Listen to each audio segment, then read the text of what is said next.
Let's learn about tamoxifen. Alright, buddy, time for PharmaLearn Academy.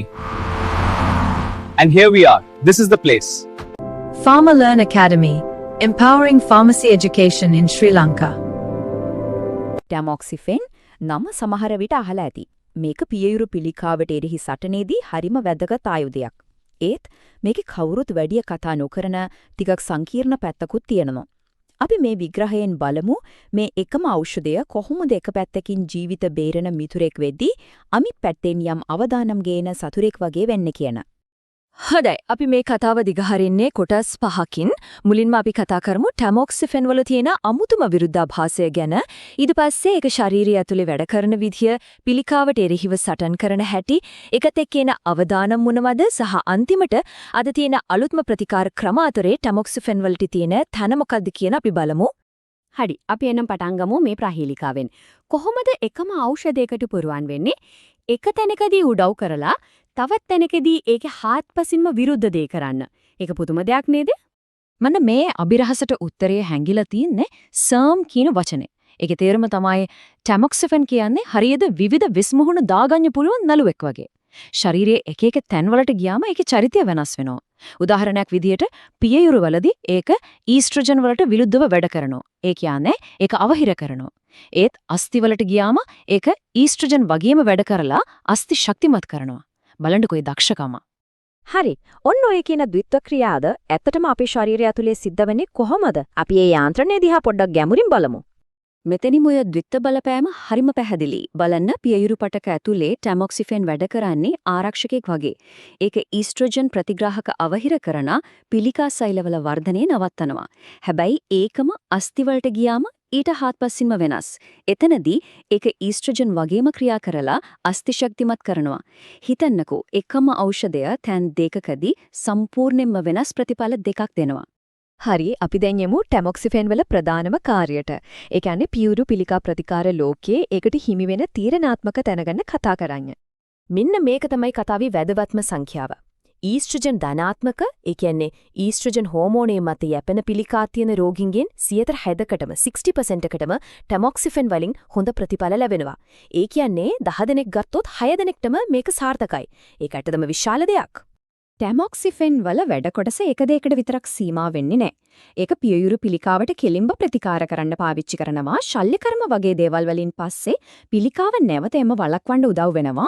රෝගයේ ශරීරයේ වෙනත් තැන්වලට පැතිරීම පාලනය කරන්නත් අනෙක් නිරෝගී පියවරේ පිළිකා අවදානම් අඩු කරන්නත් මේකෙන් ලොකු සහයක් ලැබෙනවා. ඉතින් මේක ඇත්තටම බහුකාර්ය ආයුධයක් වගේ තමයි. හැබැයි මේ කියන ප්‍රතිලාභ ඔක්කොම ලබා ගන්න නම් යම් කැපවීමක් අවශ්‍යයි. මේක දවසකින් දෙකකින් ඉවර වෙන ප්‍රතිකාරයක් නෙමෙයි. සාමාන්‍යයෙන් උපරිම ප්‍රතිඵල ගන්න නම් අවුරුදු 5ක් හෝ ඊටත් වැඩි කාලයක් මේ ප්‍රතිකාරය දිගටම ලබා ගන්න කියලා තමයි නිර්දේශ කරන්නේ. හොඳයි, හැම බලවත් දෙයකම වගේ කාසිය අනිත් පැත්තකුත් තියෙනවා. ටැමොක්සිෆෙන් කියන්නේත් එහෙමයි. අපි දැන් බලමු මේ ඖෂධයත් එක්ක එන අවදානම් සහ අතුරු ආබාධ ගැන. සමබරව මේ දිහා බලන එක හරිම වැදගත්.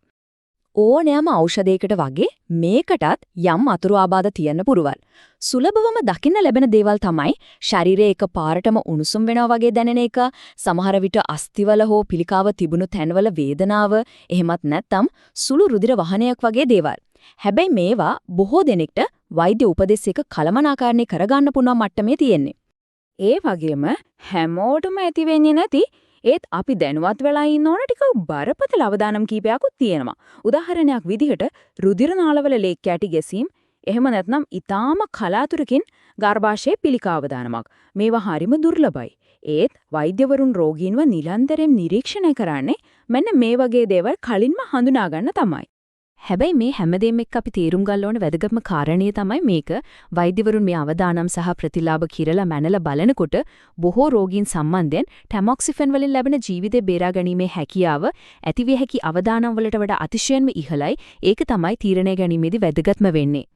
ඉතින් මේ හැමදේම එක්ක අද දවසේදී මෙතරම් දියුණු පිළිකාර ප්‍රතිකාර තියෙන ලෝකයේ ටැමොක්සිෆෙන් වලට තියෙන තැන මොකද්ද?